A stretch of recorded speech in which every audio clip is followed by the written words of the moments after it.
Hi, I'm Geoffrey Semaganda. This message is for those who actually keep assuming that the situation in South Africa is a South African problem only.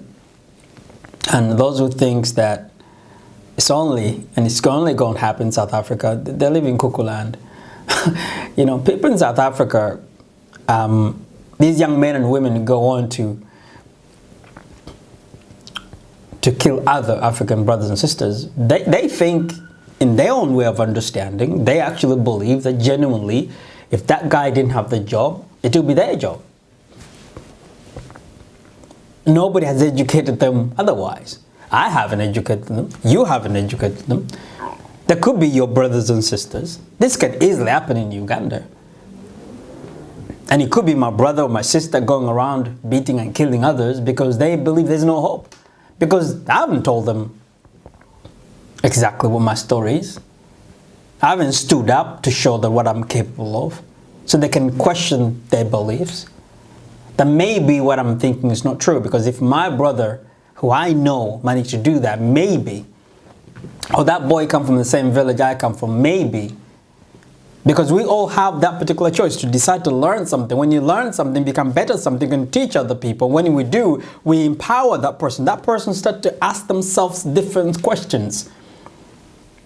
The difficult person to manage, to rule, is an educated one. Somebody who is not educated is very difficult to manage because they don't know. And education is not about degrees. It's about you telling them that you know what, you can do that. You're a good and a responsible and a decent and a contributor to this country. Without you, this country won't move. If all our kids understood that. But they can only understand if you tell them that. Not someone they don't know. Those people banning others in South Africa, they're brothers and sisters and aunties and uncles and sons and daughters of one of us overseas. They're the sons and the daughters of already the richest people in South Africa. Remember 3 years ago I went to Uganda and I was invited by one of the richest men in Uganda to go meet him after speaking on one of the events organized by Ugandan and Taiwanese government. He told me to go meet him at his office at 6 o'clock in the morning. 6 in the morning. This man is over 70 years old. He's wealthy, doesn't need the money. But he asked me to go and have an appointment, to go meet him at 6 in the morning. I thought he made a mistake. But no. I was told, no, he started to work that early. So I asked him, what time do you go home? He said, well, sometimes 10 at night. So when I arrived at his office, the first question I asked him is that the kids in this country who knows you very well as a rich man, do they know that you start to work at 6 and you finish at 10 when you already rich, don't need the money? He said he doesn't think so. So I asked him, what do you think is wrong with that picture? He said, well, what do you think? I told him, I'll give you 5 years. 5 years from now, those kids will come here and demand what you have, and they will take it, and you have nothing to do about it. Because what happens, as far as they're concerned, you get up at midday, you know, get a massage, get some teas and coffees and some nice juice, and then drive to work, have a few phone calls, say hi to your workers, get back into your car, driven back to a beach, enjoy yourself. Because that's the life they believe. When you have money, that's what you do. Nobody ever told them nobody works for money.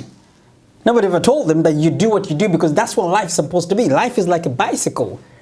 You know, you have to keep pedaling. When you stop pedaling, you fall.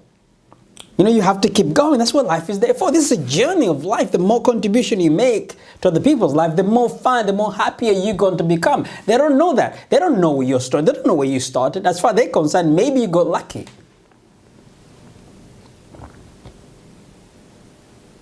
When we don't tell our story, we're failing to inspire other people. When we don't decide to teach what we know, it means we've chosen not to grow. When we choose to know something, keep it to ourselves, when we're saying that we let other people die when we're here, and I believe that's a crime that we all will be punished for. What's happening in South Africa, it will happen everywhere on the African continent. Because the poverty is everywhere in Africa. Lack of hope is everywhere in Africa. Lack of responsibility is everywhere in Africa. Lack of people to inspire them to think differently is everywhere in Africa. When a businessman does not stand up to teach other kids how his business works, he's basically risking the danger of those kids thinking that he got it for nothing. When the parents refuse to educate his son or his daughter about what life is supposed to be, their beliefs and understanding, then that child will pick up whatever they can pick up from somewhere. When we choose people like us who live overseas, who've seen a different part of life, or how the world works, who traveled in different countries, see different cultures, and failed to really document what we know and structure in the way that we can teach others whether we're there or not, so we can inspire them to think differently, so you can change that belief they have that is, you have to be this person to get that. That's based on your religion or race or background or family connection or education or tribe or whatever that's supposed to be. We basically condemning our people, our kids, to have no hope. And when they see someone telling them, let's go and burn this guy because he's the one who have our job, they will just believe and go. You saw what happened here in Britain a few years ago. A few thousand kids destroyed the city. What's so different between what happened here and what happened in South Africa?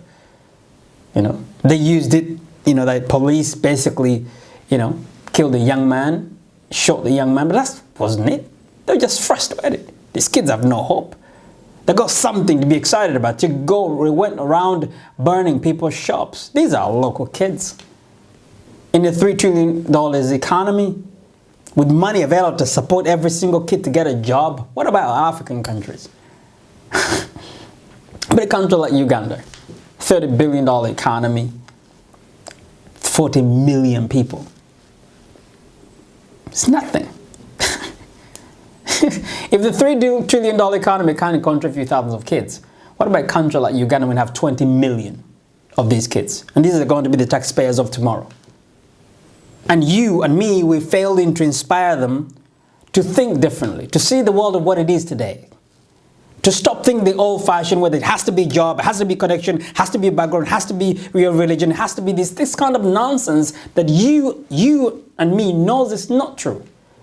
Anybody who's set up to say, you know what, I'm going to do this, I'm going to learn something, I'm going to create something and make a difference in someone's life. In the process of doing so, I also get a reasonable, good life. Because nobody's going to be here forever. Nobody takes what they have with them in the ground. We all leave it here. We're all guests here. And we're only here for a very short period of time. I'm sure you know, the average age in the West is 75 years old. That is 27,300 days. It's not a million days. Just a few tens of thousands of days. 27,000. Not even 50,000. It's about 650,000 hours, give or take. We don't have that much time. If you've used a few, if you're like me, used almost half of that, then what else? What else are you doing with your life? Apart from really to go and inspire that young man, to tell him you're capable of doing more. Because that person is banning someone else in South Africa. Is a brother, is a cousin, is a friend, is a mother, is a daughter, is a father of one of us. But he's doing it because there's no hope. He doesn't know any better. Of course, that people are criminals over there. We know they're there. But you can't tell me, oh, those kids, all those young people basically going around demonstrating and trying to cause chaos in the entire country. They're all criminals. They just don't know any better. They're just poor. They have no hope. Nobody giving them that belief. There's hope for them. As far as they're concerned, South Africa, there's no future for them. And so they believe that these people are taking over what they're supposed to own. And you know and I know, that's just lack of education. And you and me, we have a part to play. What's happening in South Africa will happen in my country, happen in your country, if we don't do something. if you don't take responsibility to do something about it, to do your part, to go and inspire that one kid, those 10 kids, those 20 kids, don't worry. Someone will go and tell those kids to go and do exactly what's happening in South Africa, in your own country, and you'll be the one to say, oh my God, that's my cousin. Well, because you didn't do your part. You didn't educate them. We have a responsibility. Everybody has a responsibility. A mother, a father, a neighbor, a cousin, a niece, a local government, a church leader, a religious leader, whatever your beliefs are. A local government, national government, Africa, the world, if they don't take notice what's going on in Africa, they will have to have 1 billion uneducated, uninformed people. But I think we can fix it. It's quite easy to fix. Everybody does their part. Those guys can go on to believe that the opportunity that exists, Africa is big enough for all of us. And you can let other people come and enjoy the African dream. Of course it's possible. But it has to start from you and have to start from me. Well, that's my rant. Until next time, you take care. God bless. Bye for now.